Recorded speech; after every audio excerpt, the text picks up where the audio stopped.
Oh, yang di bawah hati kami bersyukur padamu, kami menyembahmu atas pertolonganmu dalam hidup kami. Engkau yang ajaib, kuasa-Mu nyata dalam hidupku. Engkau Allah yang memeliharaku, Engkau lah yang disembah. Mari kita bawa hati kita untuk menyembah Dia. Seharian penuh kita beraktivitas, malam hari ini kita menyembah Tuhan. Orang Bapa kaya dalam sedih.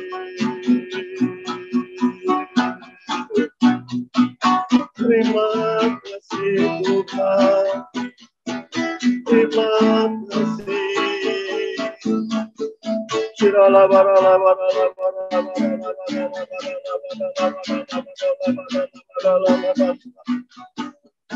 Kudus Engkau melawat setiap kami, Engkau menjamah, Engkau mengurapi setiap kami.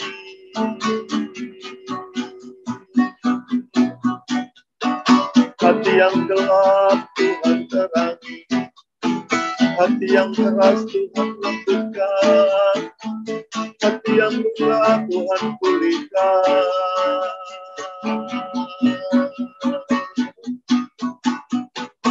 Darah-Mu menyembuhkan, darah-Mu memulihkan hidup kami.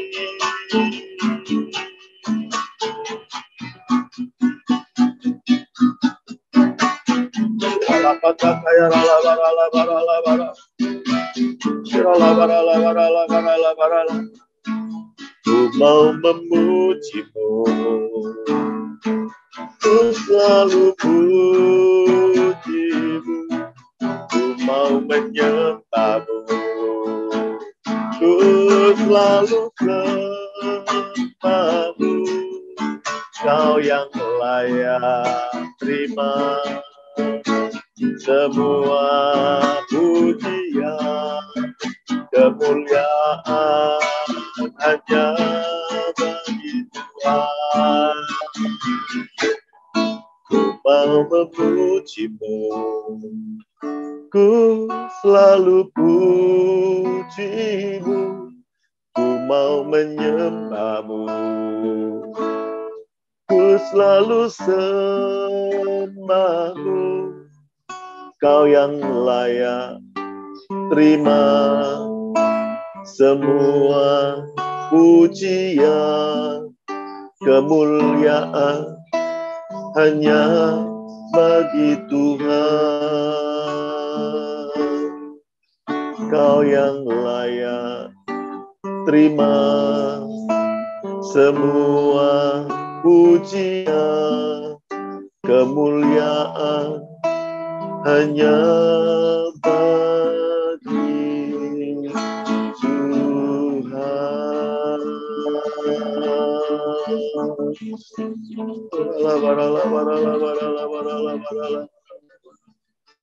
Saya persilahkan Lausa untuk berdoa. Terima kasih Pak Gem atas kesempatan yang diberikan. Saya akan mulai. Tuhan Yesus, hanya Engkau yang layak kami puji. Kemuliaan hanya bagi nama-Mu. Firman yang akan kami pelajari malam ini sederhana, namun sulit Tuhan Yesus. Mungkin mudah dipahami, tetapi sulit diterima oleh banyak orang, dan tentu saja sulit untuk dipatuhi. Kami mengaku bahwa kami membutuhkan kasih karunia dari Roh Kudus-Mu, tidak hanya untuk memahami dan menerima prinsip-prinsip ini, tetapi juga mempunyai kekuatan untuk menjalankannya. Maka dari itu kami minta Roh Kudus agar Engkau menjadikan hati kami hati yang lembut agar dapat menerima firman-Mu ini. Lepaskanlah kami dari yang jahat, jauhkanlah kami daripada pencobaan, karena Engkaulah yang punya kerajaan, kuasa, dan kemuliaan sampai selama-lamanya. Amin. Shalom saudara, hari ini setelah kita telah mempelajari manusia baru di dalam Kristus, komunitas baru di dalam Kristus, kita sudah sampai di dalam keluarga di dalam Kristus, yaitu Eksegesis Kolose 3 ayat 18 sampai 4 ayat 1. Nah, udah di sini, 2 lagi kita akan bereskan Kolose, ada nyempil Filemon, habis itu kita masuk ke Tesalonika. Saudara, jadi iman kepada Yesus Kristus tidak hanya mengubah individu, tidak hanya mengubah komunitas gereja, tetapi juga harus mengubah rumah, saudara. Di bagian ini, Paulus menyapa anggota keluarga, suami dan istri, anak-anak, bahkan pembantu rumah tangga. Tampak jelas bahwa orang-orang yang dituju adalah orang-orang yang telah percaya, karena Rasul Paulus menghimbau mereka semua untuk hidup menyenangkan Yesus Kristus. Paulus berbicara kepada berbagai anggota keluarga dan menunjukkan faktor-faktor, prinsip-prinsip yang membentuk rumah tangga yang kuat dan saleh. Namun saudara, agar nasihat-nasihat Paulus dapat dimengerti dengan baik, izinkanlah bahwa saya di sini memaparkan suatu prinsip saudara, bukan suatu perintah, tetapi suatu prinsip. Apa itu kehidupan keluarga di dalam Tuhan Yesus, yang kadang-kadang tidak dapat diterjemahkan secara langsung. Di sini saya tidak mengajarkan apa yang dapat saya lakukan dan apa yang harus saudara lakukan dengan persis, karena itu terlepas dari kondisi, dari keadaan kita masing-masing, saudara. Saudara, mari kita menuju hidup baru di dalam Kristus.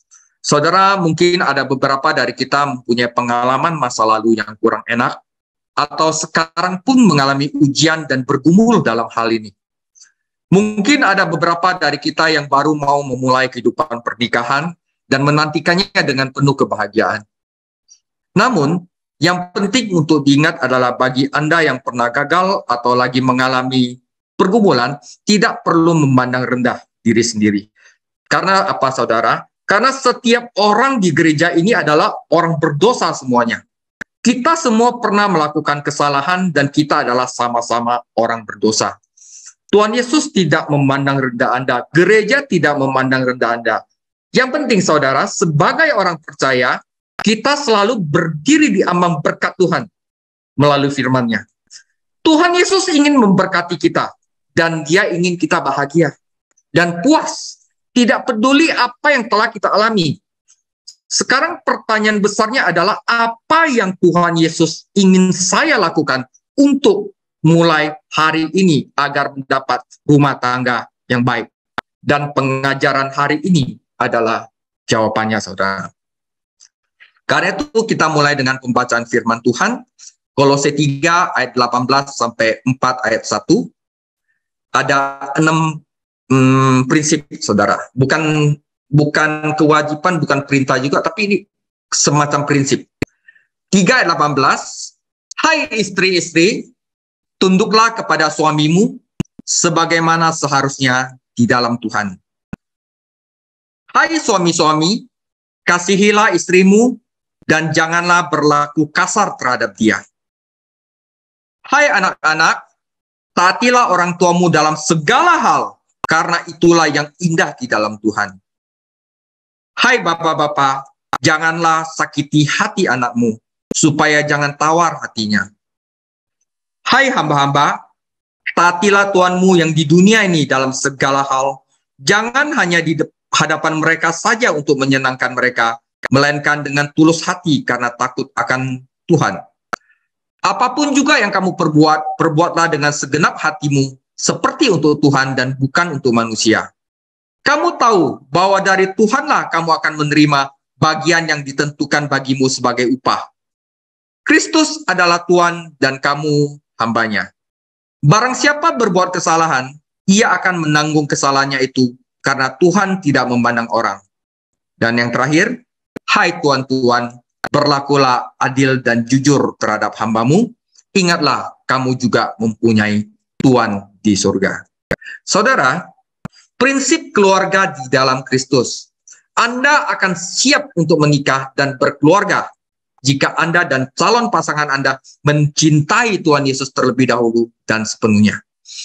Anda harus memberikan waktu kepada Tuhan dengan menghabiskan perenungan firman Tuhan bersama-sama untuk mengubah hati Anda dan juga pikiran, tindakan, dan kata-kata Anda. Dan inilah di dalam kitab Kolose ini, Paulus memberikan 6 prinsip kehidupan di dalam rumah tangga di dalam Kristus. Istri, tunduklah pada suami, suami, kasihilah istrimu. Anak-anak, taatilah orang tuamu. Bapak, jangan sakiti hati anakmu. Hamba, taatilah Tuhanmu di bumi. Tuhan, berlakulah adil dan jujur. Singkat, family in Christ, wife, submit. Husband, love. Children, obey. Fathers, do not provoke. Slave, obey.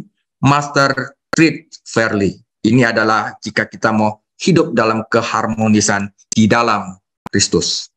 Prinsip pertama ditujukan kepada istri. Istri, tunduklah pada suamimu. Kolose 3:18, hai istri-istri, tunduklah kepada suamimu sebagaimana seharusnya di dalam Tuhan. Paulus memulai dengan yang ini di ayat 18. Istri, katanya, tunduk pada suami Anda. Sekarang ini tentu saja di zaman kita sekarang adalah perintah yang kontroversial. Ada banyak orang di sana hari ini yang ingin menyingkirkan atau mengabaikan kata-kata ini. Saudara, banyak orang pikir, ya, nggak gitu penting ini. Namun, izinkanlah saya mengatakan bahwa kata-kata Paulus ini, tunduklah, didasarkan pada pengajaran yang alkitabiah, bukan hikmat dari manusia. Nah, akarnya dari mana? Paulus mengakarkan pengajarannya dalam penciptaan manusia dan juga dalam kejatuhan manusia. 1 Timotius 2:13, karena Adam yang pertama dijadikan, kemudian barulah Hawa. Lagi pula, bukan Adam yang tergoda, melainkan perempuan itulah yang tergoda dan jatuh ke dalam dosa. Jadi, di sini Paulus mengatakan bahwa tatanan penciptaan, di mana Adam dijadikan terlebih dahulu, kepemimpinan suami di rumah didasarkan pada cara Tuhan menciptakan dan pada hasil kejatuhan. Di sini juga di dalam Efesus pasal 5 ayat 23 yang memberikan mandat alkitabiah langsung bahwa istri harus tunduk pada suami mereka dan suami harus menjadi kepala rumah tangga mereka. Saudara, dan di dalam 1 Korintus 11 ayat 14 dia mengatakan bahwa alam sendiri mengajarkan bahwa manusia harus memiliki kekepalaan di rumah. Kefale. Saudara, di berbagai belahan dunia banyak gerakan perempuan yang menolak gagasan tentang kepemimpinan laki-laki. Sebuah gagasan yang menurut pandangan organisasi perempuan itu telah kadaluarsa, sudah habis waktunya. Tetapi izinkan saya mengatakan bahwa panggilan Paulus untuk tunduk bukanlah panggilan untuk tunduk kekanak-kanakan. Sebenarnya seruan Paulus untuk tunduk setidaknya mencakup 3 hal. Jadi di sini saya tidak mengatakan istri harus bagaimana, tetapi prinsip kenapa istri harus tunduk. Pertama-tama, Paulus memanggil para istri untuk menyadari secara praktis tatanan rumah tangga yang diberikan oleh Tuhan. Inilah yang telah diberikan oleh Tuhan kepada suami dan istri. Paulus ingin para istri mengetahui bahwa bukan hanya itu cara Allah membuat segala sesuatu terjadi, tetapi Dia telah membuat segala sesuatu itu menjadi demikian demi kebaikan suami dan istri. Kekepalaan laki-laki adalah tatanan rumah tangga yang diberikan secara ilahi. Dan ketika tatanannya diputarbalikkan, ketika peran-peran ini dibolak-balik, seperti halnya Adam dan Hawa, hal itu selalu mengakibatkan tidak hanya kehancuran manusia, tetapi juga penghancuran diri serta kehancuran istri. Maka dia menyuruhkan pengakuan atas tatanan rumah tangga yang diberikan kepada Tuhan. Nah, ini kita kalau mau mulai berumah tangga atau memperbaiki rumah tangga, penting ini saudara untuk kita pelajari apa yang Tuhan kehendaki. Kedua, dalam seruannya untuk tunduk, Dia meminta pengakuan praktis atas otoritas suami di bawah Tuhan Yesus. Pengakuan bahwa laki-laki memikul tanggung jawab tertentu di hadapan Tuhan yang hidup, yang suatu hari suami akan memberikan pertanggungjawaban juga di tahta Tuhan. Dan yang jika diabaikan, kata Petrus, dapat menghalangi doa pria itu didengar. Nah, saudara. Nah, menjadi kepala rumah tangga adalah hal yang luar biasa. Istri harus menyadari beban tanggung jawab yang luar biasa yang dimiliki suami dan mendukungnya di dalamnya.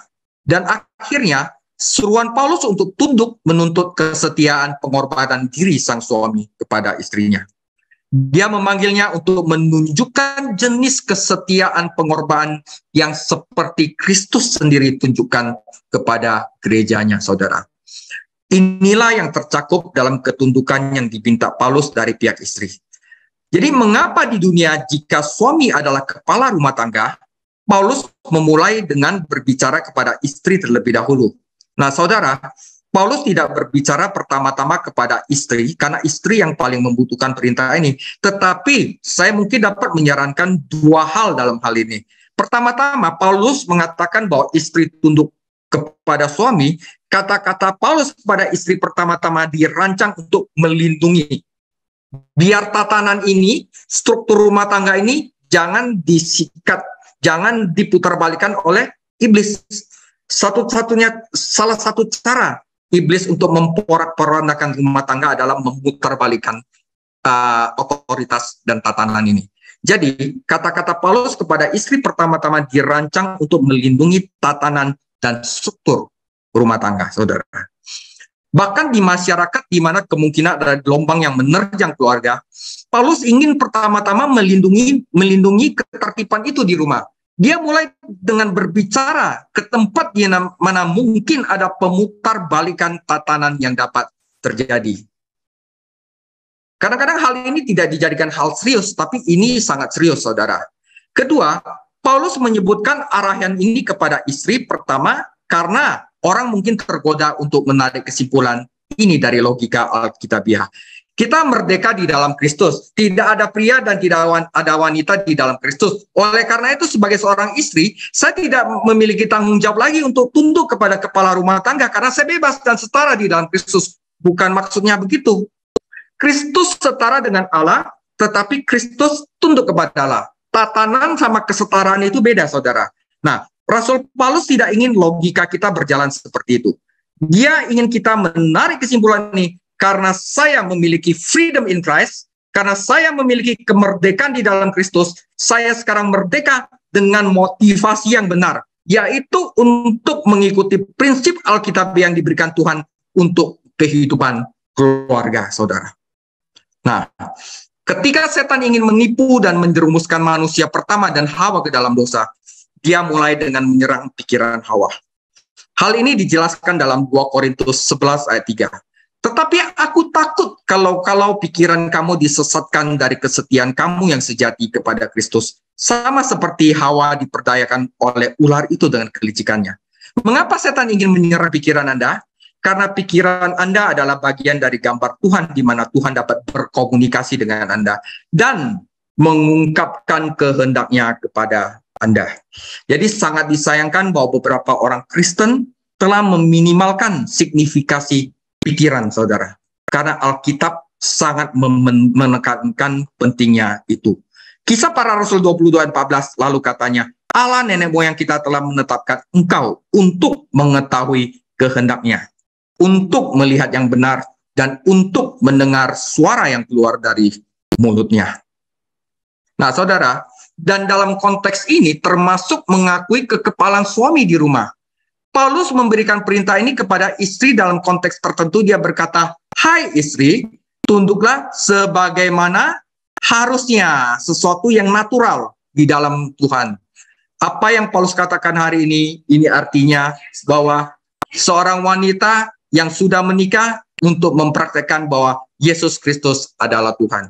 Jadi apa artinya bagi seorang wanita yang sudah menikah untuk hidup di mana Yesus Kristus adalah Tuhan?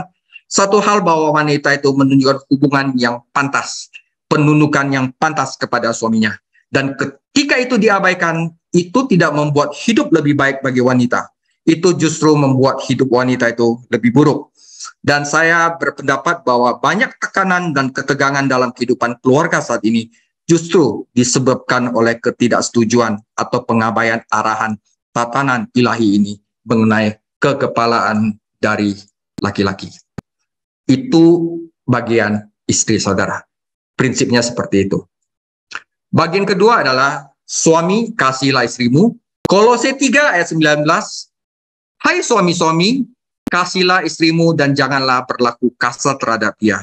Jadi saudara, sebelum saya lanjutkan, orang yang adalah istri jangan baca yang suami. Dia baca yang istri. Yang suami baca yang suami. Yang ayah, orang tua baca orang tua gitu. Jadi jangan, wah istri kamu harus begitu. Jangan, kita baca yang bagian kita aja ya. Saudara, di sini Paulus memberikan perintah kepada para suami Kristen untuk mengasihi istri mereka. Bukankah semua perjanjian baru memerintahkan kasih? Dia menoleh ke suami dan berkata, kasihilah istrimu, lakukanlah. Saudara, perlu dicatat bahwa mengasihi istri itu tidak berarti sama dengan mengikuti semua yang diingini oleh istri. Seperti Kristus mengasihi gerejanya juga tidak selalu harus mengabulkan semua permohonan umatnya. Tetapi suami mengasihi istri itu lebih dengan membawanya kepada kebenaran. Walaupun itu berarti sang suami harus mengorbankan dirinya sendiri. Seperti juga yang dilakukan Kristus bagi gerejanya. Nah, ini suatu yang berat yang ditujukan kepada suami, saudara. Oleh karena itu, mengasihi istri Anda itu bukan pilihan. Itu sesuatu yang opsional. Itu adalah pekerjaan kita. Dan Rasul Paulus tidak segan-segan memerintahkan para suami untuk melakukan hal ini. Perhatikan bahwa ketundukan istri dan kasih suami membentuk suatu kewajiban timbal balik dalam hubungan perkawinan. Ada kewajiban dan tanggung jawab bersama yang bertemu dengan indah. Dan yang menarik, yang bertentangan dengan natur kita. Bertentangan dengan kecenderungan alami kita. Apa yang mungkin menjadi kecenderungan alami seorang pria? Seorang pria biasanya egois sehingga tidak mengasihi istrinya. Apa kecenderungan alami wanita? Tidak tunduk kepada suaminya atau dengan sengaja melemahkan otoritasnya. Itu kecenderungan alami dari manusia. Nah, di sini kita belajar ya. Ini kalau bisa kita lakukan itu mungkin kita tidak bahagia atau mungkin ada masalah dalam keluarga kita. Nah, namun Paulus meminta mereka berdua dalam hubungan timbal balik, mereka memenuhi tanggung jawab timbal balik ini.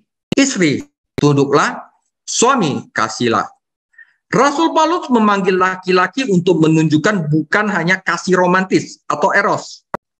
Dan bukan kasih keluarga kepada istrinya, philea. Tetapi untuk menunjukkan kasih tanpa pamrih, yaitu agape, saudara. Kasih agape adalah kasih yang memberi dirinya yang telah ditunjukkan Kristus kepada gereja. Kasih yang bertujuan untuk kepentingan terbaik bagi orang lain. Kasih yang menempatkan posisi diri sendiri dan sumber daya sendiri dan hak istimewa sendiri pada kebaikan istri.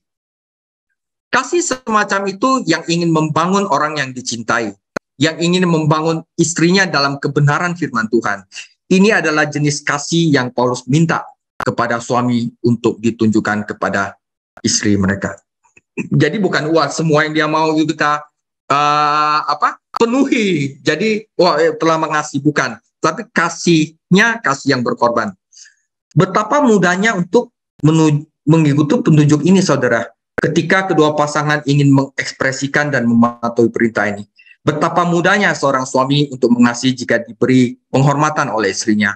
Betapa mudahnya seorang wanita untuk mengetahui bahwa suaminya mencintainya, tunduk padanya, mengetahui bahwa semua tindakannya ditujukan untuk kepentingan terbaik dia. Betapa mudahnya seorang suami mencintai seorang wanita yang menghormatinya, yang tunduk padanya dalam keadaan yang pantas. Betapa mudahnya itu. Tetapi betapa sulitnya hal ini ketika hal ini tidak benar dalam sebuah hubungan. Namun Rasul Paulus tidak memberikan kualifikasi untuk perintah-perintah ini. Dia tidak mengatakan, kalau suami mengasihi, barusan saya tunduk. Dia tidak mengatakan gini, istri tunduk jika dia mengasihimu. Atau dia tidak mengatakan suami kasih dia jika dia tunduk. Enggak, saudara. Ini adalah sesuatu yang tanpa pamrih. Kita lakukan walaupun dia tidak lakukan. Dia hanya mengatakan istri tunduklah, suami kasihlah. Saudara, ini terkadang sulit dalam konteks hubungan karena ribet banget, ya. Apalagi kalau ada hubungan dengan keluarga lain ini ribet banget. Tapi dalam konteks hubungan yang rusak, itu kadang-kadang kita tidak mengungkapkan hal ini, saudara, dan sangat sensitif. Karena itu, di ayat 19, Paulus menambahkan, kalau sesuatu yang sensitif terjadi, suami-suami, kasihlah istrimu dan jangan berlaku kasar terhadap mereka. Paulus telah menambahkan ujian praktis kasih. Apakah Anda sakit hati padanya di dalam hati? Apakah kepahitan Anda mengalir ke dalam bahasa Anda sehingga Anda mengucapkan sesuatu yang kasar? Nah, Paulus menambahkan ini, suami, kasihlah istrimu dan jangan berlaku kasar kepadanya.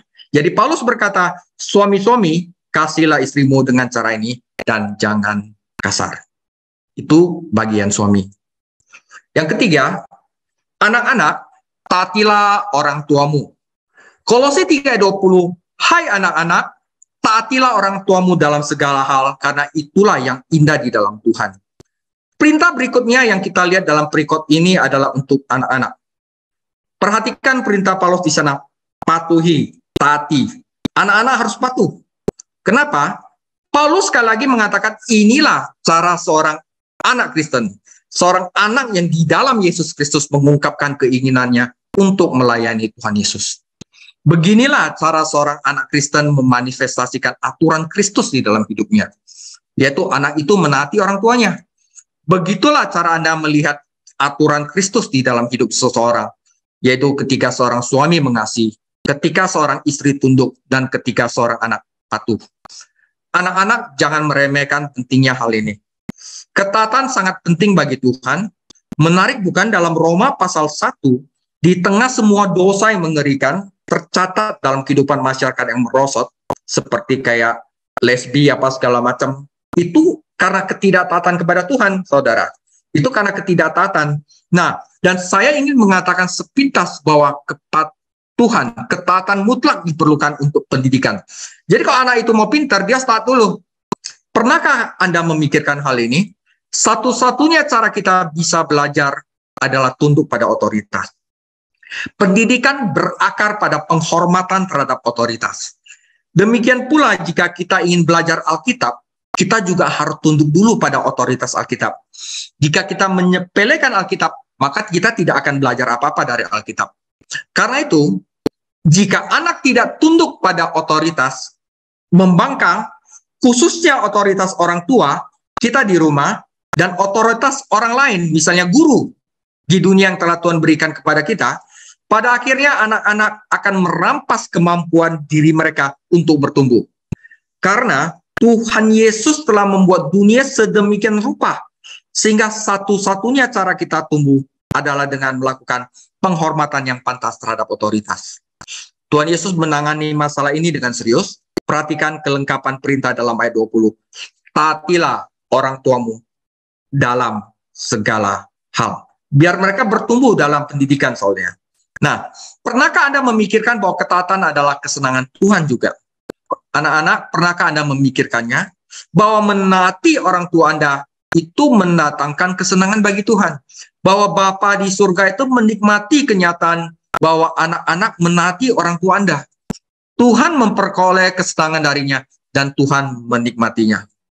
Anak-anak pun akan senang jika dia menaati orang tuanya dan mereka akan merasakan kesenangan Tuhan dalam melakukan apa yang Tuhan perintahkan untuk mereka lakukan. Karena itu anak-anak, taatilah orang tuamu dalam segala hal, karena itu mendatangkan keindahan di dalam Tuhan. Jadi prinsip saudara, prinsipnya adalah karena dia dapat belajar, kedua karena dia akan mendapatkan kesenangan dari Tuhan. Itu dua. Yang keempat, Bapa, jangan provokasi anak Anda. Kolose 3:21, hai bapak-bapak, janganlah sakiti hati anakmu, supaya jangan tawar hatinya. Di ayat 21, Paulus berkata, jangan sakiti hati anakmu sehingga mereka tidak akan putus asa. Perintah Paulus di sini adalah untuk para bapak. Secara khusus adalah agar mereka tidak mengecewakan dan mengecilkan hati anak-anak mereka dalam konteks disiplin. Nah, dalam konteks disiplin. Kita mungkin bertanya, mengapa ibu tidak dicantumkan di sini saja? Dan mungkin jawabannya sudah jelas. Mungkin karena ayah memiliki kecenderungan lebih banyak, saudara, memberi pengajaran, kritik, dan disiplin daripada ibu. Ini adalah peringatan terhadap kritik yang merusak dan terus-menerus. Peringatan terhadap hukuman yang terlalu berat yang akan mematahkan semangat seorang anak. Dan Paulus berkata, hati-hatilah para bapak saat Anda mendisiplinkan, saat Anda membesarkan anak Anda dalam koreksi Tuhan. Jangan merusak dan terus-menerus mengkritik mereka sehingga mereka putus asa. Nah saudara, dia memberikan alasan itu agar mereka tidak tawar hati. Dengan kata lain, hukuman dan koreksi meskipun harus dilakukan, harus diimbangi dengan disiplin positif dari Tuhan, yaitu dengan firman Tuhan. Yaitu harus ada waktu yang dihabiskan dengan anak-anak dalam mengajar mereka, mendorong mereka, baik secara lisan maupun dengan ajaran di jalan yang benar. Arahkan mereka secara positif kepada Yesus Kristus. Beritahu mereka bahwa mereka telah melakukan dengan baik. Tidak hanya memberitahukan mereka ketika mereka tidak melakukannya dengan baik, memberitahu mereka bahwa mereka telah menyenangkan Anda dan menyenangkan Tuhan. Bukan hanya ketika mereka tidak menyenangkan Tuhan, Paulus secara khusus memanggil para bapak suatu tugas, yaitu untuk mendidik anak-anak mereka sedemikian rupa, sehingga mereka tidak hanya akan merasakan teguran Tuhan, tetapi mereka juga merasakan persetujuannya. Perhatikan mereka, ajarkan mereka, didiklah mereka, seimbangkan nasihat Anda dengan pelajaran firman Tuhan. Tetapi itu tidak selalu seperti itu kan teman-teman. Ya Paulus tidak mengatakannya segala sesuatu itu selalu indah di rumah Kristen. Ini sulit dilakukan, tetapi bisa kalau kita mempunyai kerendahan hati untuk itu. Mungkin banyak orang pada malam hari ini putus asa tentang kehidupan rumah tangga mereka. Tetapi saya percaya, termasuk saya sendiri, firman Tuhan akan mendorong Anda dan saya sendiri dalam keinginan untuk belajar kehidupan rumah tangga yang saleh. Nah saudara, saya tuh dari dulu suka buku tentang Puritan. Itu adalah sebelum denominasi itu terjadi. Itu kuno banget saudara. Nah, di sini saya banyak belajar. Saya ingin memberitahu kita semua tentang kehidupan rumah tangga kaum Puritan. Saya membaginya Anda singkat aja. Nah saudara, orang-orang Puritan berjuang untuk pandangan yang tinggi tentang keluarga, memproklamirkan sebagai unit dasar masyarakat dan gereja kecil itu sendiri, dengan suami sebagai pendeta dan istri sebagai asistennya. Memang dalam rantai komando, tetapi tetap merupakan tokoh kunci dalam proses pastoral yang sedang berlanjut. Jadi istri dan suami gabung untuk proses pastoral kepada anak-anaknya. Sebagai kepala keluarga Puritan, suami harus diperlakukan dengan hormat karena tanggung jawab untuk menyalurkan kepada keluarga pendidikan agama, untuk membawa mereka kepada Kristus, untuk mengawasi pengudusan keluarga sepanjang hari di rumah, untuk mengajar mereka dalam iman, untuk memeriksa seluruh keluarga setelah khotbah, untuk melihat seberapa banyak yang telah dipertahankan dan dipahami, untuk mengisi kekosongan dalam pemahaman yang mungkin tersisa, dan untuk memberikan contoh kesalehan yang sadar setiap saat dan dalam segala hal. Kaum Puritan menganggap agama sebagai kewajiban dan bahwa orang-orang Kristen terbaik harus menjadi suami terbaik, istri terbaik, anak-anak terbaik, tuan terbaik, pelayan terbaik, pengusaha terbaik, hakim terbaik, subjek terbaik, agar ajaran Tuhan Yesus dapat mewarnai komunitas di sekelilingnya dan tidak dihujat dengan cara hidup kita. Jadi, para guru Puritan berpikir bahwa kehidupan keluarga di dalam Kristus adalah kehidupan keluarga di mana kasih dan sukacita Kristen akan menemukan ekspresi penuh dan bebas yang tidak dapat dicapai sampai pola ini dijalanin secara teratur dari otoritas, struktur, dan rutinitas harian Paulus yang teratur yang telah ditetapkan dengan kuat. Saya berdoa demikian karena rumah adalah pembibitan agama, dan jika iman yang benar tidak ditanamkan di rumah, itu tidak akan ditanamkan dimanapun. Itu saya ambil dari buku The Puritans, The Transatlantic History by David Hall. Nah, saya akan tambahkan satu firman yang telah di Hukum Taurat, Ulangan 6 ayat 6. Apa yang kuperintahkan kepadamu pada hari ini, haruslah engkau perhatikan.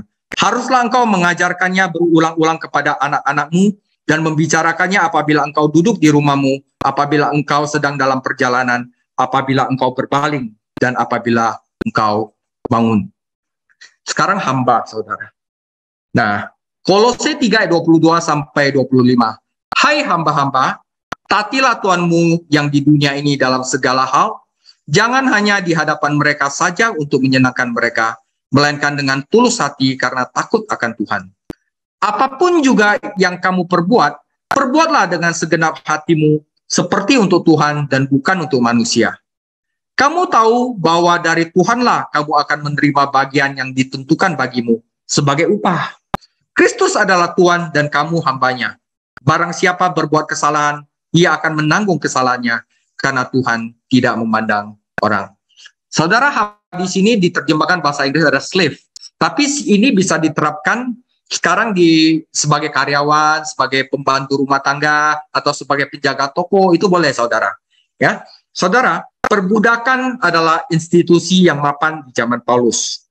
Ada 60 juta orang di Kekaisaran Romawi adalah budak. Dan banyak dari mereka adalah orang-orang terdidik yang memikul tanggung jawab besar di rumah orang kaya. Di banyak rumah, para budak membantu mendidik dan mendisiplinkan anak-anak. Mengapa gereja pada masa itu tidak secara terbuka menentang perbudakan dan berusaha menghancurkannya? Saudara, untuk satu hal, waktu zaman Paulus, gereja adalah sekelompok minoritas yang tidak memiliki kekuatan politik untuk mengubah institusi dibangun ke dalam tatanan sosial. Paulus juga berhati-hati untuk menginstruksikan budak Kristen untuk mengamankan kebebasannya mereka jika mereka bisa.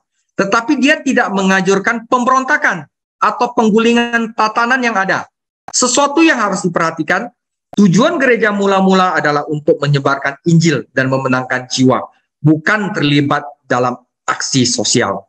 Seandainya orang-orang Kristen pertama dicap sebagai sekte pemberontak, sekte anti pemerintah, mereka akan sangat terhambat dalam memenangkan jiwa dan perluasan gereja mereka. Meskipun baik dan benar bagi orang Kristen untuk terlibat dalam mempromosikan kejujuran dan moralitas di pemerintah dan masyarakat, saudara, perhatian ini tidak boleh menggantikan amanat agung untuk pergi ke seluruh dunia dan memberitakan Injil. Anda akan ingat bahwa kitab Kolose adalah salah satu dari 4 surat yang berasal dari pemenjaraan Paulus di Roma. 3 lainnya adalah Efesus yang telah kita belajar, Filipi juga kita sudah belajar, dan nanti Filemon. Nanti saudara, mengenai perbudakan dan persaudaraan di dalam Kristus akan saya bahas dalam surat kecil Paulus kepada Filemon, dan kita akan melihat sikapnya terhadap perbudakan. Paulus tidak menasihati Filemon untuk memperlakukan budaknya yang melarikan diri dengan kejam, tetapi untuk menerimanya sebagai saudara. Budak menjadi saudara-saudara, meskipun dia masih seorang budak. Faktanya, Onesimus, budak itu salah satu dari orang-orang yang membawa surat Paulus dari Roma ke Kolose. Seorang hamba Kristen berutang ketaatan penuh kepada tuannya sebagai pelayanan kepada Tuhan. Jika seorang hamba Kristen memiliki tuan yang percaya, maka hamba itu tidak boleh mengambil keuntungan dari tuannya, karena mereka adalah saudara di dalam Tuhan. Jika ada, hamba berusaha untuk melakukan pekerjaan yang lebih baik karena dia adalah seorang Kristen. Dia harus menunjukkan kesetiaan hati dan memberikan pengabdian penuh kepada tuannya. Pekerjaannya dilakukan dengan sepenuh hati, tidak dengan enggan, dan seperti untuk Tuhan dan bukan untuk manusia. Karena, hai para hamba, kamu melayani Tuhan Yesus. Kesatuan hati dengan hati yang tulus diperlukan bagi hamba-hamba Kristen untuk menyenangkan Tuhan dan melayani Tuhan mereka dengan baik. Instruksi ini menekankan sisi positif dari ketaatan.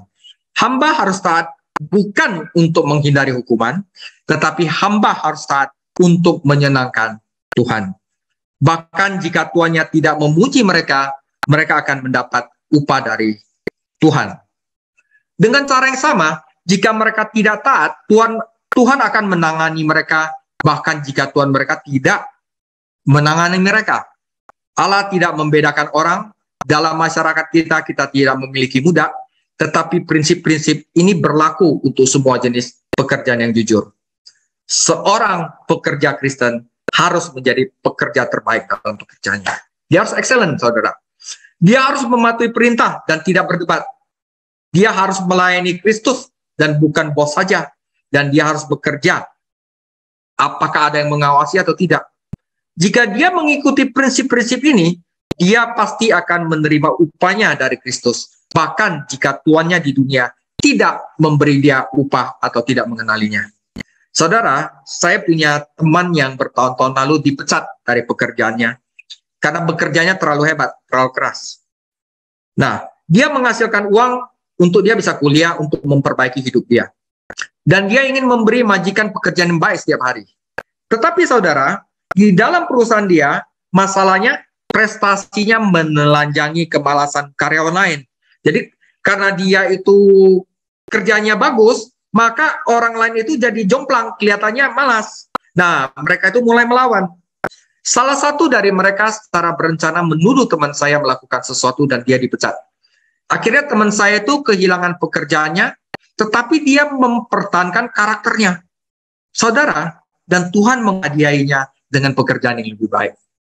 Nah, dalam dunia yang kompleks dan penuh persaingan dewasa ini, memang terkadang sulit bagi seorang Kristen untuk menaati Tuhan dan mempertahankan pekerjaannya atau mendapatkan promosi. Tetapi dia harus menaati Tuhan dengan cara yang sama dan mempercayai dia untuk apa yang dia butuhkan. Saudara, rekan-rekan sekerja yang belum diselamatkan, kita ada rekan-rekan sekerja yang masih belum Kristen, dapat memanfaatkan kita karena dia tahu kita baik, membantu pekerja Kristen. Tetapi mungkin ini dapat menjadi kesempatan bagi orang Kristen untuk bersaksi dan mendukung kesaksiannya dalam hidupnya. Oh, saya bisa lakukan ini karena ada Yesus Kristus ada di dalam saya. Sehingga mereka mungkin akan menjadi percaya. Karena jauh lebih penting untuk memenangkan jiwa yang hilang daripada menghasilkan uang yang dapat segera hilang begitu saja, saudara. Nah, jadi tetaplah berbuat baik. Kadang-kadang kita dimanfaatkan, kita tahu, tapi kita tetap berbuat baik. Itu tujuannya adalah untuk kemuliaan Yesus Kristus. Nah, saudara, yang terakhir adalah Tuhan, berlakulah adil dan jujur, sama seperti suami dan istri, orang tua anak-anak memiliki tanggung jawab bersama dan timbal balik. Demikian juga Tuhan dan hamba. Paulus menasihati para majikan Kristen untuk memperlakukan hamba-hamba mereka dengan adil dan jujur. Ini akan menjadi prinsip aneh dan baru bagi tuan Romawi, karena mereka menganggap budak itu seperti benda dan bukan manusia. Para majikan hampir memiliki kendali penuh atas budak-budak mereka dan dapat melakukan apa saja yang mereka suka. Beberapa tuan Romawi yang belum diselamatkan tidak pernah berpikir untuk memperlakukan budak mereka dengan adil, karena mereka pikir budak tidak pantas mendapatkan apapun. Injil tidak segera menghancurkan perbudakan, tetapi secara bertahap mengubah hubungan antara budak dan tuan. Standar dan tekanan sosial tidak sesuai dengan prinsip-prinsip Kristen. Tetapi guru Kristen harus mempraktekkan prinsip-prinsip ini dengan cara yang sama. Saudara, mulai dengan kita memperlakukan pembantu kita dulu di rumah seperti apa, saudara. Nah, dia harus memperlakukan budaknya seperti seorang pribadi dan seperti saudara di dalam Kristus. Dia tidak akan memperlakukannya dengan buruk. Dia harus memperlakukan budaknya dengan adil dan jujur. Lagi pula, budak Kristen itu adalah manusia merdeka di dalam Tuhan. Dan tuannya adalah hamba Kristus. Dengan cara yang sama, hubungan sosial dan fisik kita selalu diatur oleh hubungan spiritual kita. Galatia 3:28.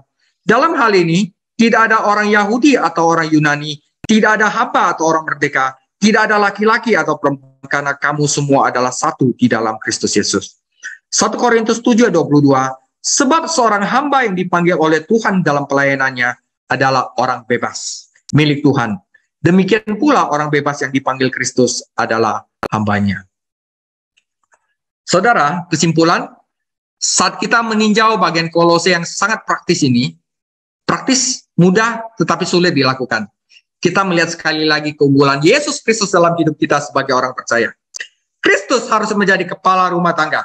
Rangkaian nasihat ini sebenarnya merupakan aplikasi praktis dari Kolose 3:17. Dan apapun yang kamu lakukan dengan perkataan atau perbuatan, lakukanlah semuanya itu dalam nama Tuhan Yesus. Dengan kuasa dan otoritasnya kita harus hidup dan diaplikasikan dalam hubungan kita sehari-hari di rumah. Jika Yesus Kristus adalah yang utama dalam hidup kita, marilah kita mulai saling mengasihi, tunduk, taat, memperlakukan satu sama lain dengan adil di dalam Tuhan. Saudara, Bila kita meninjau kembali yang telah kita pelajarin Efesus 5 ayat 18-23, kita akan mencatat kesejajaran antara perikop ini dengan yang baru saja kita pelajari. Bagian Efesus menitik beratkan hidup yang dipimpin oleh Roh Kudus. Sedangkan surat kepada Kolose menekankan hidup yang dipimpin oleh firman Tuhan. Tetapi buktinya sama, kita akan mengalami sukacita, rasa syukur, dan kerendahan hati. Saudara, sebenarnya hidup yang dipimpin oleh Roh Kudus adalah hidup yang dipimpin oleh firman Tuhan. Karena Roh Kudus akan menggunakan firman Tuhan yang telah kita pelajari dengan setia dalam proses pengudusan kita, sanctification. Roh Kudus dan firman Tuhan dibutuhkan di rumah. Jika anggota keluarga dipimpin oleh Roh Tuhan dan firman Tuhan, mereka akan bersukacita, bersyukur, tunduk, dan mereka tidak akan mengalami kesulitan bergaul sama selainnya. Pengusaha dan karyawan Kristen akan memperlakukan satu sama lain dengan adil jika mereka dipenuhi oleh Roh Kudus dan firman Tuhan. Inti dari setiap masalah adalah masalah di hati, dan hanya Roh Kudus dan firman Tuhan yang dapat mengubah dan mengendalikan hati kita. Ya, saudara, dapatkah orang-orang yang tinggal bersama Anda mendeteksi bahwa Anda dipenuhi dengan Roh Kudus atau firman Tuhan? Demikian paparan saya tentang kehidupan keluarga di dalam Kristus. Pada kesempatan berikutnya saya akan bahas di mana hidup di dalam Kristus tidak mengubah hanya manusia, komunitas, dan keluarga, tetapi perkataan kita pun diubah di dalam Kristus. Jadi di sini dikatakan perkataan bagaimana kita seharusnya jika kita ada di dalam Kristus. Demikian firman Tuhan. Tuhan Yesus memberkati. Engkau Yesus Tuhan, haleluya. Engkau mulia, Engkau kudus Tuhan, Engkau ajaib Tuhan, Engkau pencipta segalanya, Engkau maha kuasa. Haleluya.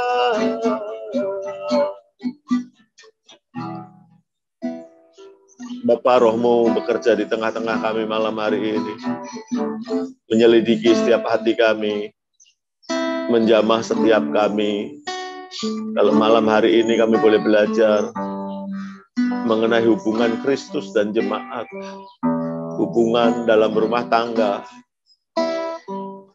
hubungan setiap hari yang kami hadapi dengan orang-orang di sekitar kami. Roh Kudus terus ajari kami, terus tuntun kami, supaya kami menjadi bijaksana dan hidup kami semakin disempurnakan, semakin menjadi berkat bagi banyak orang. Bukan hidup kami, hidup yang kuhidupi.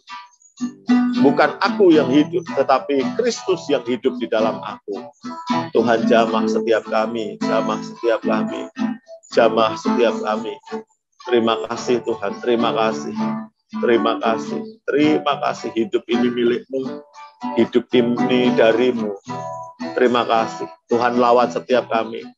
Kalau ada yang sakit, Tuhan sembuhkan. Kalau ada yang beban berat, Tuhan, Engkau bekerja, memberi mukjizat dalam hidup kami. Kami serahkan semua kesukaran, persoalan yang kami hadapi ke dalam tangan-Mu. Kami tahu bagi-Mu nggak ada yang mustahil. Bagi-Mu semuanya mungkin. Dan kami serahkan semua kesukaran yang ada dalam hidup ini ke dalam tangan-Mu ya Tuhan. Biar Tuhan ambil alih Tuhan. Terima kasih Tuhan, terima kasih Tuhan, terima kasih. Dan berkat-Mu turun atas setiap kami. Juga malam hari ini, kami berdoa untuk Pastor David Chang yang sudah mengajar kami. Tuhan, berkati hamba-Mu ini. Beri kesehatan yang sempurna. Hikmat yang baru terus Tuhan curahkan. Berkati istrinya, berkati anak-anaknya, berkati rumah tangganya, berkati pekerjaannya, berkati pelayanannya Tuhan. Dan biarlah hamba-Mu ini menjadi berkat bagi banyak orang ya Tuhan. Terus Tuhan perlengkapi, biar pelayanannya semakin mengembang ke kanan dan ke kiri. Terus Tuhan tarik, Tuhan perluas kapasitasnya ya Tuhan. Terima kasih, biar hamba-Mu ini boleh terus berjalan dalam kerendahan hati dan terus memuliakan nama-Mu. Terima kasih Bapak, terima kasih juga Engkau menjamah setiap kami, Engkau melawat setiap kami malam hari ini. Berkat-Mu turun atas setiap kami berlimpah-limpah. Kalau nanti malam kami kembali beristirahat, ya Tuhan, Engkau mencurahkan berkat-Mu waktu kami istirahat. Sehingga besok pagi kami boleh bangun beraktivitas dengan kekuatan Tuhan, dengan anugerah, dengan kasih sayang Tuhan. Dan apa yang kami lakukan, Tuhan buat berhasil dan beruntung dalam segala hal. Terima kasih Bapak, terima kasih. Dan kami mau mengakhiri kelas kami malam hari ini dengan menerima berkat daripada Engkau. Mari Bapak Ibu, Saudara, rekan-rekan semua, angkat kedua tanganmu di depan Tuhan. Kekasih-kekasih Kristus, kita akhiri kelas kita hari ini. Terimalah berkat yang berlimpah-limpah, kemenangan demi kemenangan daripada Allah Bapa kita di surga, anugerah yang sempurna di dalam anaknya Tuhan Yesus Kristus, serta persekutuan yang erat oleh Roh Kudus menyertai-mu dari saat ini sampai Maranatha. Mari kita semua yang dikasihi dan diberkati oleh Tuhan Yesus Kristus, kita katakan, amin. Tuhan Yesus memberkati, God bless you.